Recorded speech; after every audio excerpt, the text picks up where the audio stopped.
रत्नागिरीमध्ये आज सकाळपासून धुवाधार पावसाला सुरुवात झाली। रत्नागिरी, लांजा, राजापूर, चिपळूण, खेडमध्ये पावसाच्या जोरदार सरी बरसल्या।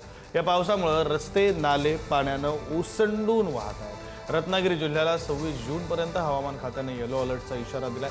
पावसामुळे वातावरणात गारवा निर्माण झालाय। पावसाच्या संततधारेमुळे शेती कामांना वेग येणार आहे। पावसामुळे बळीराजामध्ये समाधानाचं वातावरण आहे, तर या जोरदार पावसामुळे कोकणचं निसर्ग सौंदर्य हे फुलून जाणार आहे। गेल्या 24 तासात रत्नागिरी जिल्ह्यामध्ये 46 मिलीमीटर इतका पाऊस झाला। रत्नागिरी तालुक्यात सर्वाधिक 91 मिलीमीटर पाऊस झाला, तर त्या खालोखाल गुहागर तालुक्यामध्ये 76 मिलीमीटर पाऊस बरसला आहे। अरबी समुद्र किनारपट्टी भागामध्ये वेगवान वारं वाहण्याची शक्यता आहे। आज आणि उद्या 2 दिवस समुद्र देखील खवळलेला राहील।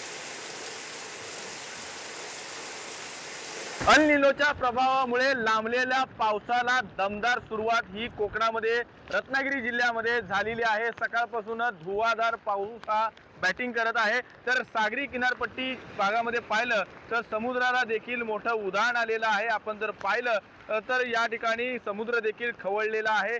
जिल्ह्यामध्ये सरासरी 46 मिलीमीटर एवढ्या पावसाची नोंद झालेली आहे। रात्रीपासूनच रिमझिम पडणाऱ्या पावसाचे रूपांतर सकाळपासून तर या ठिकाणी धुवाधार स्वरूपात झालेली आहे। सध्या आपण रत्नागिरीच्या मांडवी किनारपट्टी लगतच्या भागामध्ये आहोत आणि आपण पाहिलं तर समुद्र देखील खवळलेला आहे।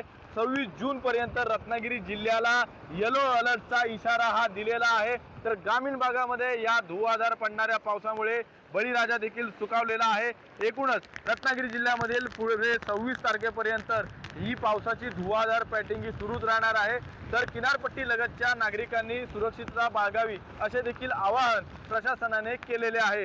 राजन चव्हाण, पुढारी न्यूज, रत्नागिरी।